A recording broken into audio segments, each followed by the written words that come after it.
From the virtual newsroom of Impact Alpha, this is your Impact Briefing for Friday, March 5th. I'm Brian Walsh. Today, I'm joined once again by Impact Alpha's David Bank and Imogen Smith to discuss the latest big private equity funds looking to make a splash in impact. Hi, David. Hi, Imogen. Hey, Brian. Hi, Imogen. It's great to have the band back together again. It's good to be back. But first, here's what you need to know from this week in impact investing. Jigar Shah of Generate Capital will lead the Department of Energy's loan office.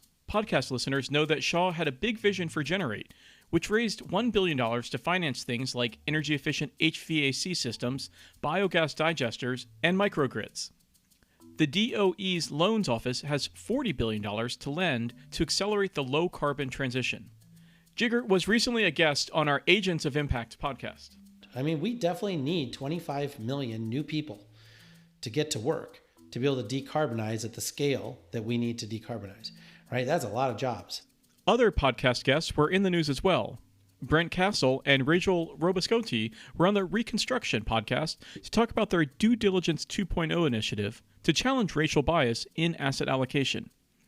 This week, Kessel's Abacus Wealth Management firm acquired Robascotti and Philpson, which specializes in social justice strategies. And in another sign of consolidation among financial advisory firms, this week, Cornerstone Capital, which manages a bit more than $1 billion in assets, was acquired by Pathstone, which has nearly $25 billion under management. Why? Client demand. Cornerstone was purpose-built for sustainable and impact investing. Exxon wasn't the only oil major scrambling to keep up with the energy transition. Chevron stood up a $300 million corporate venture capital fund for low-carbon tech. It's Chevron's second future energy fund. The first one was $100 million and invested in 10 companies, including ChargePoint, the electric vehicle charging network, and Blue Planet, which does carbon capture. And continuing the run of big raises for alternative protein, Mosa Meat in the Netherlands closed $85 million for its beef grown in labs from cow cells, without harming the cows. The company says it can make 80,000 beef burgers from just one sample.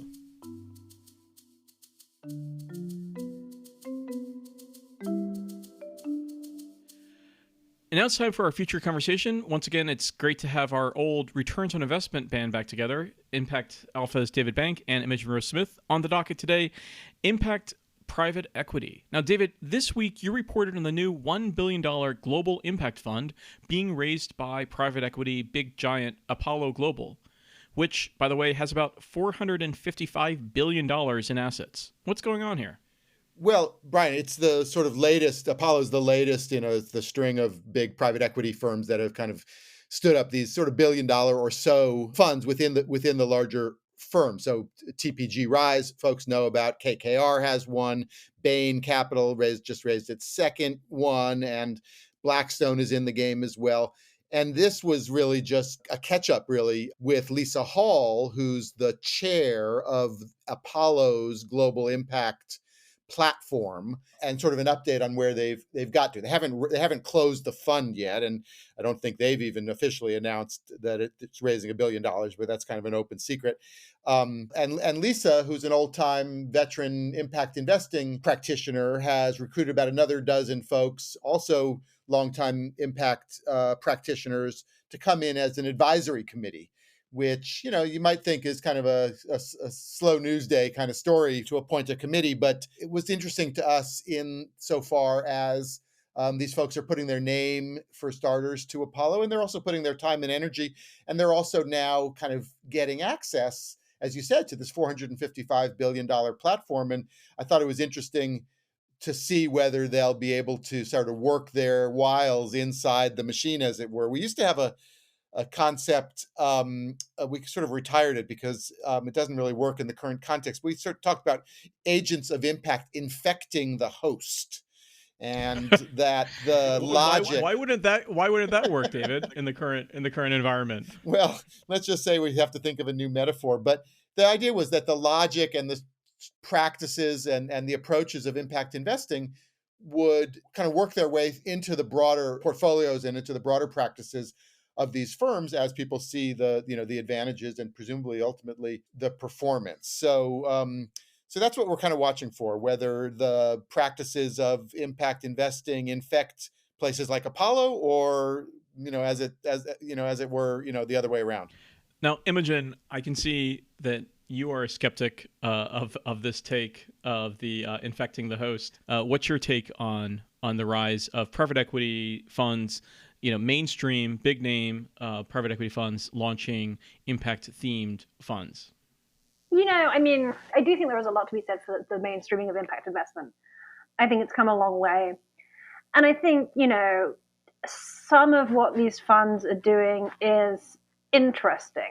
But as this progresses, the more and more skeptical I'm getting about it, and the grumpier I'm getting about it. And I think Apollo, in many regards, is one of the most egregious actors here, right? So, Apollo was into what was then called ESG like a decade ago, right? They came into it through a deal they did that sort of forced them to start looking at the environment.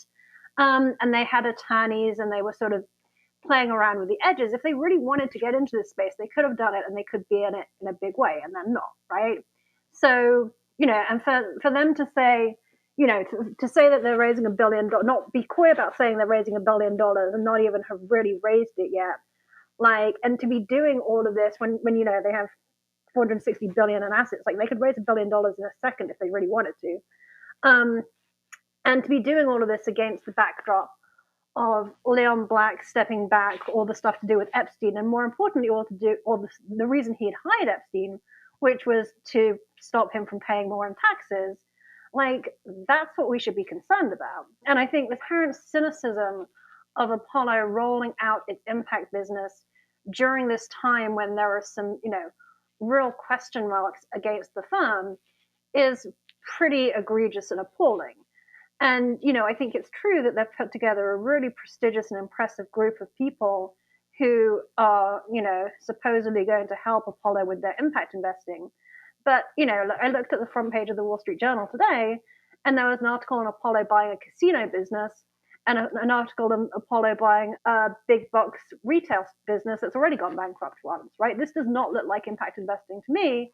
And, I don't think anyone realistically thinks that Apollo is truly going to change its stripes for the rest of its business.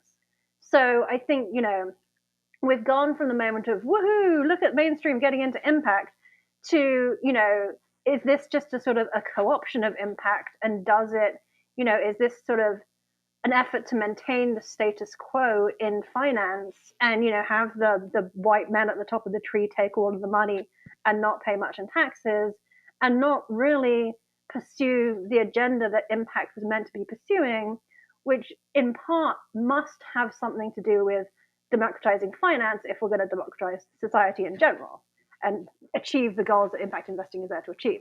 So I am feeling particularly grumpy about this Apollo story. Well, let me be the first to say that I completely agree with Imogen, because this is a first. Because that's incontrovertibly true. But I will say that and just as an example, when we put this story out the other day, somebody that we know in the impact world tweeted that story in distinction to another story that was on the front page, which was about Leon Black and other executives at Blackstone getting huge payouts last year for the profits of the firm, and raising the question of whether they should be held to task for excessive CEO compensation as a driver of income inequality. And my point was, that's exactly what I'm talking about, is that they were holding up Leon Black's executive compensation to the standards of the impact investing fund that Apollo was also standing up. So at least it kind of gives you a place to stand. It gives you something to, ways to point out perhaps the hypocrisy and in a way to talk about these issues. I don't think Leon Black cares if Impact Alpha, uses this to point out the hypocrisy of him making a lot of money, not paying taxes, and hanging out with pedophile Jeff Epstein. You've cut me to the quick, Imogen. I don't think he's even listening to this podcast. Leon, send a sign. The other point I'd make is that something that we another one of our little tropes that we trot out, which is follow the talent. And it's not just this advisory committee at Apollo. But we reported this week, as others did, that Jigar Shah, who's been a guest on these podcasts from Generate Capital, is going to the Department of Energy. Everybody was excited when Generate raised $1 billion to finance sustainable infrastructure. Now Jigar is going to have $40 billion in this loan program that the Department of Energy has to accelerate the low carbon transition. So the agents of impact are getting inside the machine, and they're starting to be able to pull some levers. John Goldstein at Goldman Sachs, who many people in impact investing know, is sending out a report on their pledge to put $750 billion towards sustainable investing before 2030, and I think they're claiming that they've got to 156 billion so far. And you can dispute I'm sure parts of that report and what it all means, but the point is there's starting to be people with kind of the transformative idea of what finance could do now occupying positions inside these organizations, and they want to have their influence. They're not there to just be window dressing, I imagine, at least not all of them, and they want to make their mark. So as people move in to these positions and as the logic takes hold, I think you start to see some interesting things happening. And I think that's an interesting personal question, right? Like, do you have more influence inside the machine or outside the machine? Was John Goldstein more influential running Imprint, or is he more influential within Goldman Sachs? I think it's a legitimate question, and I think it's a question that people have to ask themselves. I think in the question of the Apollo Impact Committee, it'll be interesting to see. You will in some degree be able to judge their effectiveness by how long does this committee stick around for. If they really are having an influence, then that you can see how that can be incredibly powerful. If they're just there as window dressing, then you can see that personally will become very frustrating, and you'll see people leave. Well, I think it's not just how long they stick around, because it's not just sort of sticking around. It's whether they whether there really is an opportunity and whether they take it to introduce Apollo to a different way of thinking about things. One in particular jumps out of the list is Maurice Jones, who has just recently left as CEO of the Local Initiatives Support Corporation, LISC, which is a leader is a community development finance institution and a leader in kind of a whole bunch of kind of initiatives around community development. Had a huge influence in the past year through the pandemic, bringing corporations, Netflix and others into the fold to support kind of community lending. Is now working on something called 110, which is a initiative to get 1 million Black Americans hired, promoted, upskilled in 10 years. And there's a whole kind of skill development strategy there. He's now unleashed inside Apollo. And Lisa Hall told us, introducing folks to kind of community development ideas that Apollo really has never, thought about. So there's those kinds of opportunities, perhaps, and we'll see. I just think, look, business as usual has been incredibly effective for Apollo, and it's made them very rich. Like, why would they want to do anything differently? The incentives for them to change, the only real incentive they have is optics. And frankly, again, until public pension plans truly start pulling their money, instead of just kind of like being a bit upset, like, there's very little reason for them to change. Well, I think I totally agree with you. It's the asset owners at the pension fund level and elsewhere that are going to actually drive this, but they're going to want to get on the right side of history, the right side of the future economy, and then why the wrong side of history has been great for them. World is changing. Reassessment of risks, new opportunities. Technology cost curves. I don't know. There's got to be some reason to that we're all trying to work out these new arrangements. No. Well, no, and I think that's why, that's why all these private equity funds have like small impact businesses, right? Because they do see an opportunity and they do see an opportunity for profit, but they clearly continue to see a much larger opportunity for profit in the business as usual business, because that's still the majority of their business, right? I think these two things can be true at the same time. So, David, just to clarify, though, on this impact committee that Lisa Hall is setting up at Apollo, is this a committee to kind of weigh in on the $1 billion impact fund, or is it a committee to weigh in on the $400+ billion across their portfolio? I think officially, I may be wrong on this, and it should be clarified, but I think officially it's to weigh in on the practices of the fund itself, which will, it take stakes in companies, and the idea is how do you measure and report and drive impact in the companies that they're investing in through the impact fund. One interesting thing, for example, that they did is they set out these key performance indicators, impact performance indicators, and the two managers of the fund, whose compensation will be, is tied, as many, most private equity managers are, to the carried interest, to the profits that that the portfolio companies make. Though that carried interest, that compensation, will be tied to these impact performance indicators. So that's a kind of practice that impact funds do that I don't think private equity funds have done it particularly in the past. And the other kind of critique that comes into play with these kind of deals is this a way of signaling to the broader market that impact is a serious strategy? Is it bringing in additional capital to the space, or is it crowding it out? Is the very fact that Apollo is just the latest in mainstream fund managers to offer $1 billion+ funds, does that crowd out the more impact first, or the more impact native fund managers out there? Because why would you go with an impact native fund manager when you can go with a brand name like Apollo? So I'm going to alienate everyone with this one. On the one hand, yes, I think that's entirely true.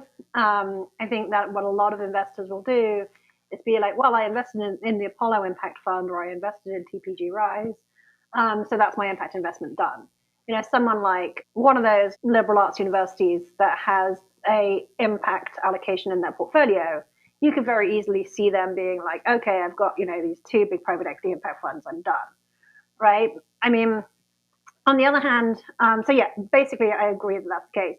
On the other hand, I do think that, the sort of, as you call them, impact native impact funds should suck it up and suck a little less and be more institutional, right? Like, if you want to get institutional capital, then you have to look like an institutional manager, and you have to have institutional style types of returns, and you have to have a track record. And which is not to say it's easy. Well, I think that's a good place to leave it for this conversation. Great to have you back, Imogen Rose Smith, and great to have you, as always, David Bank. Always good to be here with both of you. Good to be here with you too. All right. Well, that's going to do it for your Impact Briefing this week. You can read all of these stories at impactalpha.com. Impact Alpha's podcasts are available wherever you listen, including where you're listening right now. They're made possible by Impact Alpha subscribers. Join them and receive the daily brief and full access to Impact Alpha content. Podcast listeners get $100 off their annual subscription. Go to impactalpha.com/subscribe and use the code BRIEFING100 for $100 off. Thank you for listening, and thanks to our producer, Isaac Silk. I'm Brian Walsh, head of impact for the fintech company Liquidnet. Until next time, take good care.